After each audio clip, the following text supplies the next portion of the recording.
Hello, everyone. Good afternoon, or good morning, or good evening, as the case may be. My name's Steve Boese. I am the program chair of the HR Technology Conference and the co-host of the HR Happy Hour podcast. I want to welcome you to our special Human Resource Executive live stream today with our guest, Josh Bersin. Josh, how are you today? Hey, Steve. Good to see you. Doing good. All right. Before we get started with the many questions that HR executive readers and fans have submitted for Josh, I just wanted to say thank you to everyone watching for stepping away from your busy schedule to join us today. This is a challenging time, certainly for everyone, personally and professionally, and everyone at Human Resource Executive, they believe in the power of community, even when it has to be virtual like this, and we know we'll get through this together. So thank you for being here. Please stay healthy and enjoy today's conversation. All right, Josh. There were so many questions for you from your last webinar. You couldn't get to them all. We collected a whole bunch of them here, and we're going to fire away with the first question. I'll also let folks watching the live stream know you can submit questions in the comments as well. We'll keep an eye on those too. All right, so I'm going to go right to question number one, Josh. Okay. What new or existing HR business practices might we prioritize as a result of the crisis, such as mental health policies? Well, there's a lot of them. And the first, I think, is being a responsive HR team and reacting quickly to the issues that come up. And that involves organizing yourself in a what I call a distributed fashion, where you have local HR people in the business areas that you serve able to pay attention to the things that are going on in a given city or locality, and then coordinating that with the central team. And right now, most HR organizations are meeting every day, a lot of times with IT, so they can respond quickly. Many policies, work at home policies. Is the company going to pay for my computer? Is the company going to pay for my health testing? If you want me to go back to work and you want me to space out, how do I know if I go to the office, there will be space for me? What happens if somebody else is sitting too close to my desk? Are you going to pay for my mask? How do I know if other people in the office have been tested? It goes on and on and on. There's all sorts of things like that companies are just now beginning to grapple with. And then there's the bigger issue of, maybe we do have to furlough a bunch of employees, or we're shutting down a bunch of retail locations, but we don't want to lose our relationship with these people. Could we lend them to another employer or work with another employer to keep them employed so that we can get them back when we need them? That's a very tricky business problem that actually Accenture is working on right now with their new platform.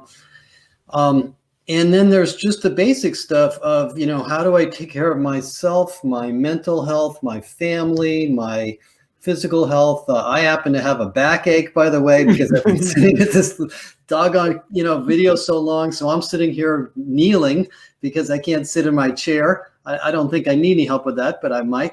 So all those things are, we used to think a lot of those well-being programs as kind of optional benefits. Now they're really urgent. So that's some of the stuff that's been coming along my way.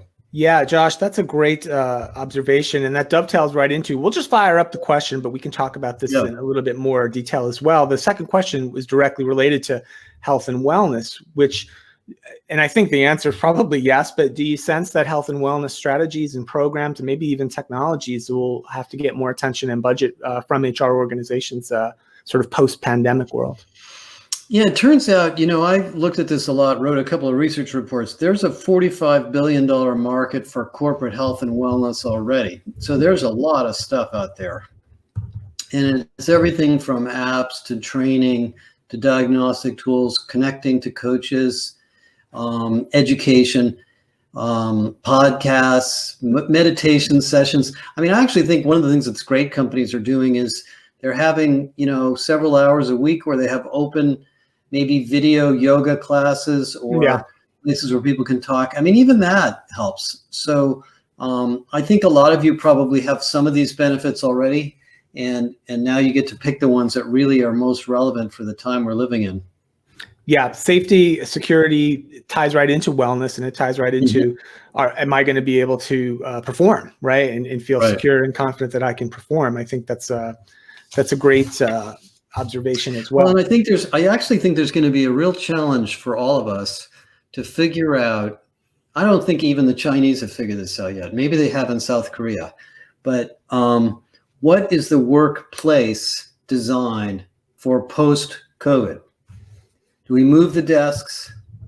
Do we put partitions up? Do we have, sanitary, cleaning equipment all over? Do we have free masks? Depending on the type of work you have, sure, there's all sorts of accommodations. I'm not sure I know what they all are yet. Yeah, and I'd add to that even, do I screen people as they walk in the front door? Do I check everyone's temperature? Yeah. Yeah, I actually we have a personal friend who lives in South Korea, and I posted her YouTube out the other day if anybody wants to see it. And she went through all the things they've done there to change the way people live. They're in sort of a little bit of a post-COVID world. People wear masks. They sit apart from each other. The tables in the restaurants have been spread out. There's line spacing, but I think every company's got their own version of those factors to figure out. Yeah, and there could even be, to further complicate it, not that it needs to be complicated further, but I wonder if some organizations who've rapidly switched to work from home models, who maybe hadn't adopted them in a widespread fashion before, maybe they simply decide, well, maybe this that I've heard a lot. In fact, that's come up in a lot of conversations, that now that we kind of broke the camel's back and put people at home, it's not that bad. Maybe we don't need so many engineers in the office. They don't like coming in the office anyway. Plus it wastes their commute time. Where I live, people were spending an hour or more commuting. And then the offices were crowded anyway, and there was no quiet space.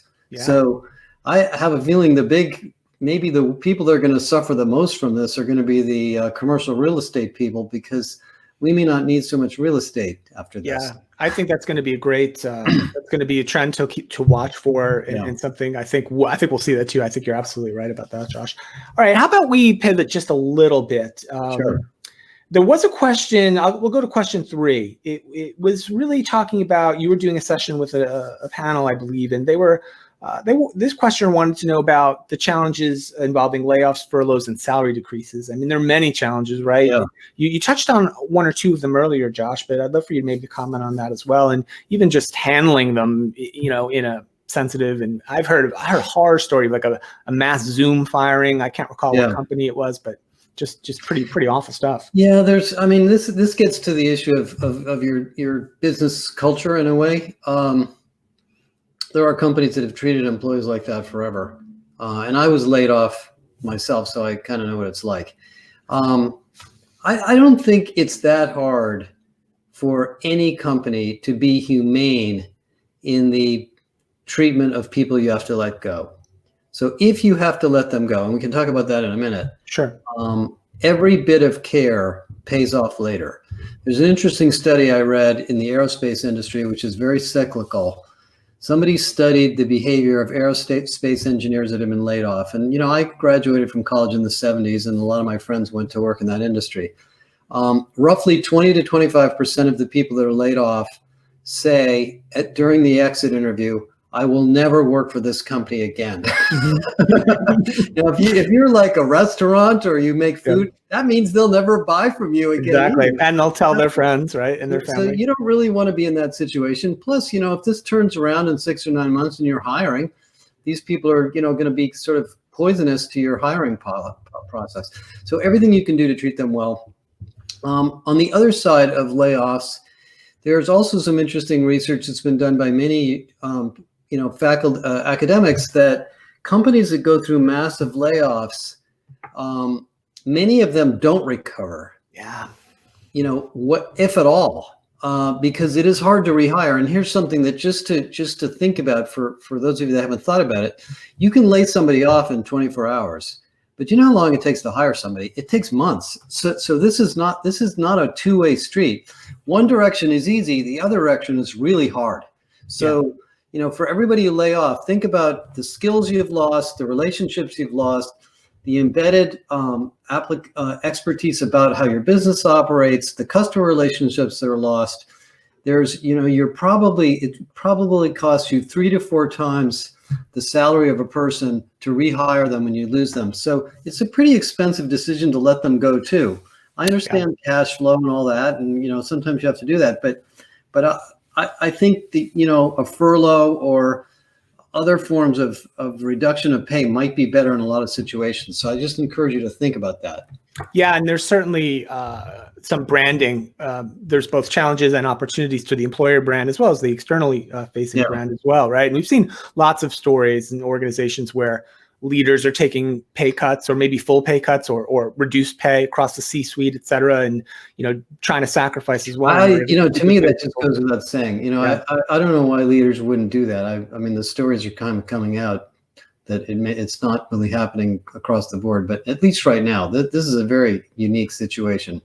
Yeah, definitely.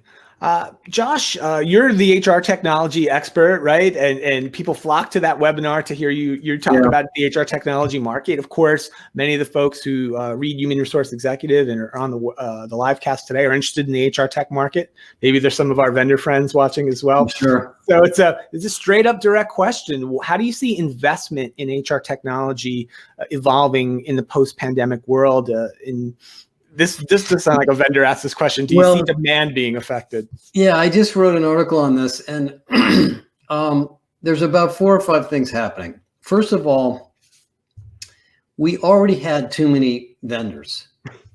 I mean, I love you guys all. I love all of you. You're all doing great things. But if there's 20 vendors selling the same kind of survey tools, you're really just making life miserable for yourself and your buyers. So you have to differentiate yourself. And I think the private equity and venture capital community got so gaga about HR tech that money's been thrown around into anybody who wants to build anything. So unfortunately, everybody has the best of intentions, but not all those companies can succeed. So we're probably in a cycle now where the smaller vendors, and I know this because they're laying people off, are probably going to get acquired, go out of business, or shrink, because the buyers of HR tech can't deal with all the vendors. I mean, you hear this. This is the reason people like to come to my big, sessions. Is it's really hard to sort it all out. And I do this full time, and I've been doing it for 20 years, and it's really hard for me.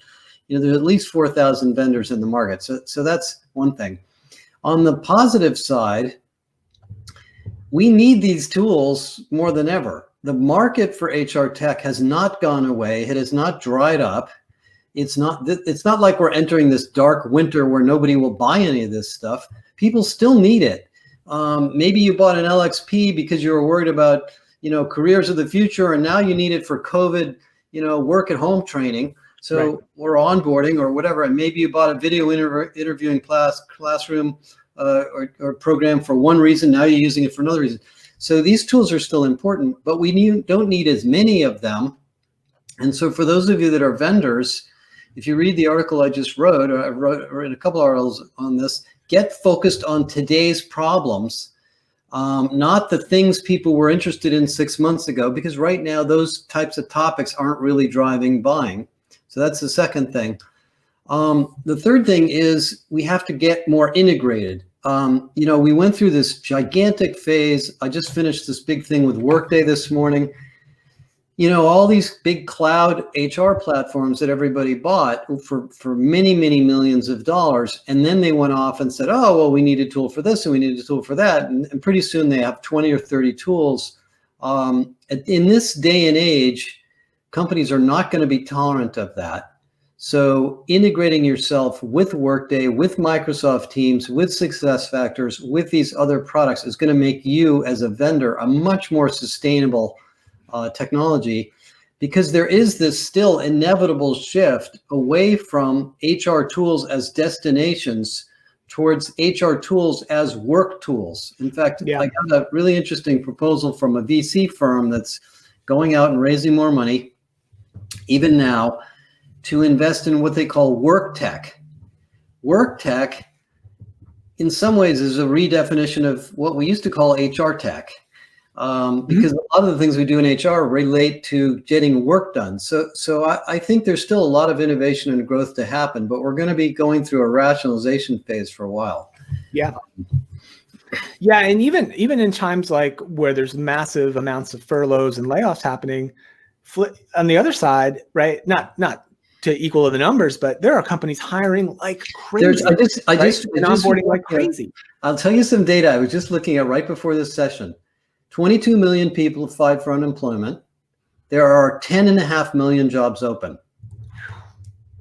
Now, that's about 20% fewer jobs open than this week last year, but that's still 10.5 million jobs. Yeah. So there's a lot of hiring going on of people in logistics, delivery services, healthcare, hospitals, pharmaceuticals.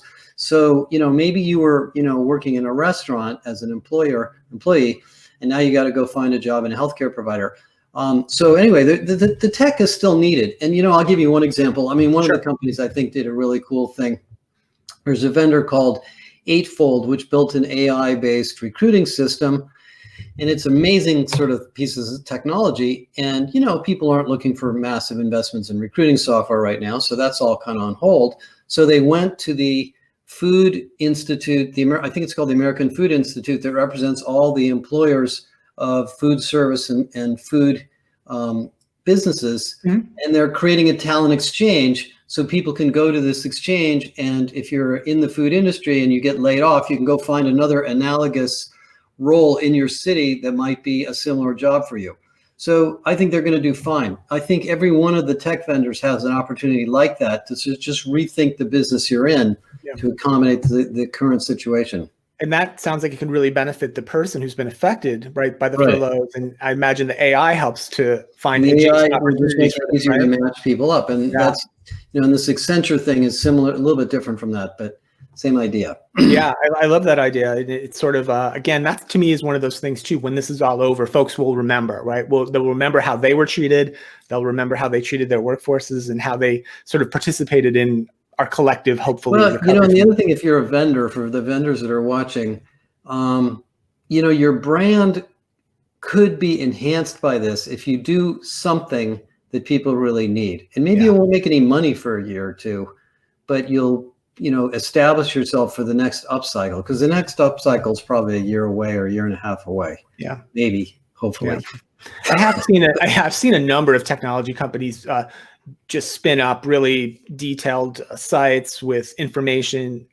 The payroll vendors have done a really good job, a few of them, with helping or their clients navigate some of these new programs. Diagnostic tools, survey tools, education.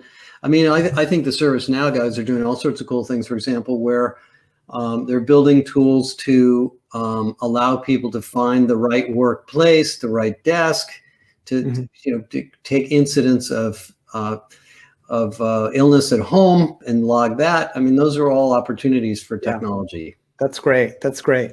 I'm going to check our comments quick, Josh, see if any questions have come in. Just some comments, really. We have a comment about architects in Denmark who are mapping offices with the social distancing guidelines. And that makes sense, right? Sure. Office redesign is going to be. Well, I've read about this and actually was talking to somebody about it yesterday. My impression of the workplace is that for the last 11 years, we have sort of messed it up.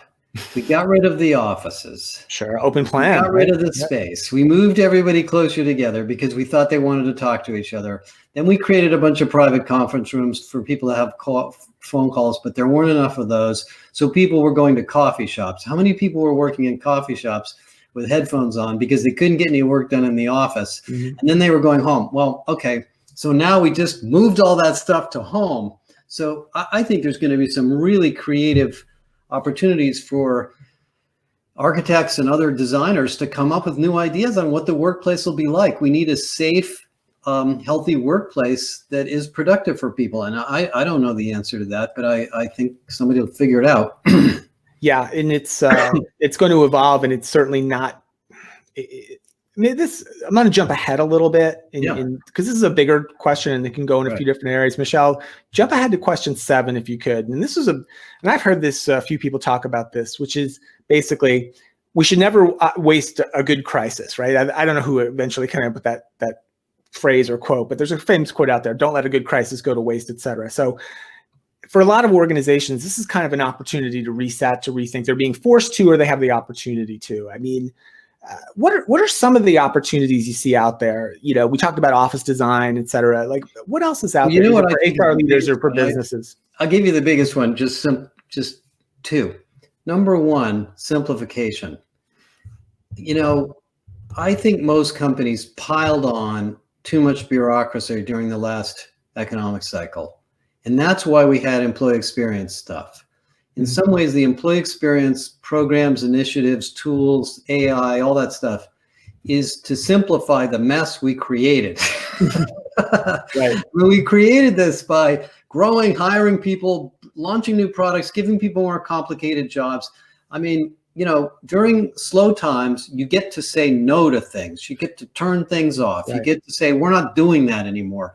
It's zero-based budgeting now. We don't keep piling things on. We replace this with that. We used to call it, during the 2008 recession, we did a whole body of research on this. We called it doing less with less. Figure out what you really need to do to make your company successful, and you will find a significant number of things that really aren't worth the effort or budget. And that's one healthy thing that comes out of a crisis. The second thing that I think is important, which everybody on this phone call understands, is the fact that the people come first. And I think we're seeing this in the political world where, I won't mention any names. There's politicians who think we should open up the country and get everybody back to work and get everybody making a bunch of money. But if they feel sick or unsafe or insecure, they're not going to come to work.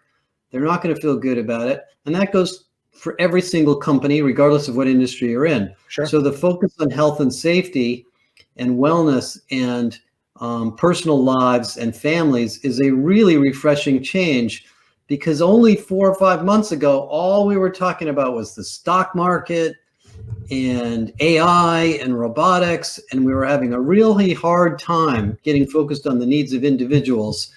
So I think we're in a good, sort of a nice new cycle now that probably makes the individual focus easier to talk about in just about every company. Yeah. Josh, this is not one of the seeded questions, but I'm going to ask you this because I think it was interesting. And I was reading something today, maybe it was an HBR or somewhere, and it was about, this is kind of current kind of pandemic issues, which is work-life balance, especially in many jobs, just about every, professional office type job, but lots of other jobs as well. We've told everybody work from home, right? You just go home and work from home. But therefore, just like, we're at home working, you're work more hours. Right. Yeah. I'd love for you to, if you have any thoughts on that, or if you had any conversations about the work-life balance situation now that everybody's work is right there. Sure. I mean, I've worked from home for about 20 years on and off, and I worked for Deloitte, and there was no work-life balance really there. I think there's two sides to it. The first is, if you give people a good job and they're a good fit for that job, and the tools and support is available for them to do that job well, they actually will like working a lot. I mean, people who are designers or engineers or nurses, they work a lot of hours, but they do get a lot of self-satisfaction out of it. So that's number one, is remember that work for most people is an expression of their desire to improve themselves and deliver value to the rest of society. So if you make the jobs good and you frame them that way, people will not complain so much about the hours. Yeah. The second thing is, now that we're all online and working from home, you got to be really careful. You can't send emails on weekends. You can't schedule conference calls when everybody's up in the middle of the night. You have to reflect the fact that people have kids and dogs and families and other issues at home. You have to relax a little bit. You have to trust people. You don't know what they're doing all day, but you have to trust that they're doing the right thing, which means you have to make the goals extremely clear so they know what they should be working on. And then you kind of have to leave them alone a little bit and let them live their lives and give them as much help as you can. I mean, I remember at Deloitte, there was a big initiative to reduce burnout when I was there. And the number one solution was not teaching people how to manage their time. It was giving them flexibility, letting them work from home when they want to work from home instead of forcing them to get on an airplane and go to a client. So I think accommodating that flexibility, and then embracing time to relax and reflect and grow at an executive level. The leaders tend to set the example. Yeah. If you're a leader and you're working 24 hours a day and you're all frazzled, not getting any sleep, and everybody can tell you're a wreck, they're going to try to do the same thing. Yeah. Yeah, I think I think all the things that mattered before we were all sort of stuck in our houses still matter now. And they might matter more, right? Because even most people's personal lives have been impacted quite a bit. Maybe additional childcare responsibilities, homeschooling, worrying about parents, right? And their health and wellness, et cetera. There's one thing that's going on that I'm sure all of you are experiencing. Every conference call or every Zoom call that we're on, the first 5 minutes are, how are you doing? Yeah. You know, it kind of drives me crazy because I'm kind of an introvert and I don't want to talk about all that all day. But it's a context and a culture setting that allows you to be more productive. So slowing down actually allows you to speed up. Yeah. So it gets back to what I talked about earlier, simplification. Give people a few things to do that are important, and they'll feel less like there's no time. Yeah. So these are all kind of parts of this, what I call reset we're going through in sort of the business community in general. Yeah. Josh, we have a minute or two more, and there was a really good question I think came in on the chat, which is from Joanne here. What are your thoughts on how workforce training will change or needs to change in the future, and how HR leaders may change their thinking about many of the things we were talking about, right, before the pandemic, upskilling, reskilling, and dealing with technological innovation? Well, you know, you would have thought, a lot of people ask me all the time, what happens to the training industry during a recession? A lot of investors. And actually, the training industry doesn't usually shrink. It shrinks a little, but not that much. And actually, there's a lot of training going on. I was on a call yesterday with a bunch of people from the Middle East, and they said that the employees are just consuming training like crazy. They have a little bit of time. They're home. They want to get ahead. They want to learn things. We have all these micro learning tools and learning in the flow of work and learning experience platforms and just tons and tons of content. So this is actually we're going through a rebirth of the online training industry again. We had one in 2000 when I first got into this. We've had a couple since then. We're going through a new one where micro learning and learning in Microsoft Teams, learning in the tools of productivity, and creating more context to learning are really exploding. So I think we're in the middle of a renaissance, another renaissance of digital learning. And then we have this whole topic of our kids at home wanting to learn. So, you know, online learning in the education industry is exploding again. All that stuff are coming back. Leadership development's going back online again. It kind of went online and came back offline. Now it's back online again. So I think the learning spaces, and also the tools are very mature. Now you can go out and buy a learning platform for a pretty modest price and do amazing things with it. We're past the experimentation stage. I'll tell you the one thing about learning that I'm really waiting for to go mainstream is VR. Yeah. We're doggone close. Steve, I'll bet the next time we have one of these pandemics or whatever it is, we're going to be in a 3D studio. Yeah, I think that's a great, there's great opportunity from that. A couple of companies we've showcased at HR Tech over the years are making really good strides there, but you're right. It's not very close to that being mainstream too. Yeah, and I think that's going to be really interesting development in the next couple of years. All right, we're going to have one more. We had a couple of questions. You mentioned the Middle East, Josh. A question came in about Asia. I just wonder if you might want to comment a little bit about what you're seeing globally. I know you're dealing with a lot of clients and doing a lot of advisory around the world, et cetera, and different parts of the world are going to emerge from this at different times. Is there any thoughts about how we deal with that? If you're in a big company, you can learn a lot from the political and social activity in Asia in your company. So that's where I'm learning. Yeah. And in China, in South Korea, and some of the other countries over there, they're just more like 3, 4, 5 months ahead of us. Wearing masks are common. Getting temperature tests are common. Social distancing is common. It didn't ruin their lives. It didn't. They're not all home committing suicide. Right. They're dealing with it, and so I think there's stories to be told there about what the new work style and behaviors will be and the new norms.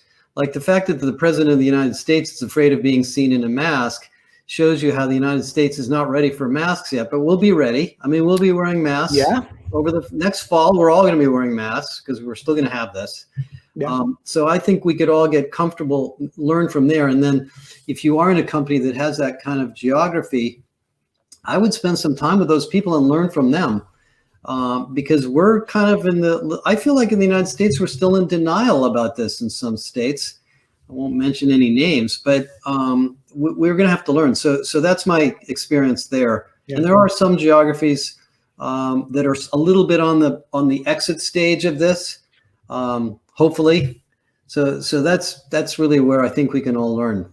Yeah. Awesome. Josh, thank you so much. This has been loads of fun. I hope we got to many of the questions. Maybe we'll have to schedule another one of these in a few months or so and get to a few more, but this has been great fun. Thank you so much for taking the time today. And I hope your back feels well. I'm getting there. All right. Josh Bersin, thank you so much. And I want to thank everyone who watched the live stream today. Appreciate all the comments and questions too. Keep an eye out for the next one. This was really fun. I'd love to do it again as well. So for Josh, I'm Steve Boese. Thanks from Human Resource Executive, and thanks for joining us. And we'll see you next time on the live stream.